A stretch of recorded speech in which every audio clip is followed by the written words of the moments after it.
Illusion Vitrail. C'était pour, on va dire, enlever un peu toutes les contraintes du vitrail, c'est-à-dire en niveau fabrication, coût, le plomb aussi, qui est pas très, qui est dangereux pour les utilisateurs. On part d'un vitrail qu'on réalise réellement et qu'on peut insérer par le biais d'une photo, insérer dans un feuilleté.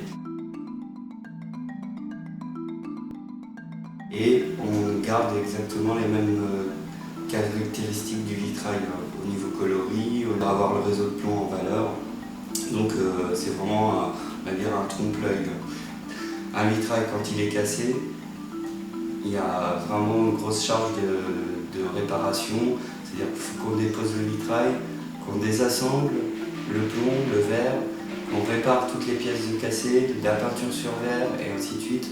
Que là, dans ce principe, en fait, il y a un verre de cassé, on a déjà le vitrail qui est à l'atelier, qui est réalisé, plus la photo numérique du vitrail qui a été imprimé. Donc du coup, un verre qui est cassé, on le remplace rapidement par un neuf.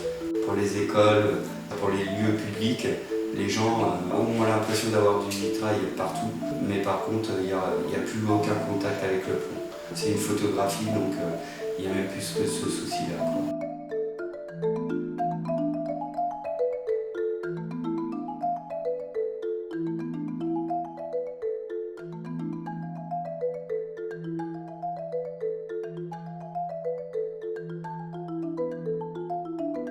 Avec ce procédé-là, ça nous ouvre un champ qui est beaucoup plus large, ça veut dire qu'on peut travailler d'après photo, d'après maquette et qu'on n'est même plus obligé de faire réellement un vitrail, mais vraiment faire de la création, des tableaux ou autres, et de l'impression, de la photo, travailler sur du négatif, des reproductions et autres. Voilà, donc c'est un peu l'avantage.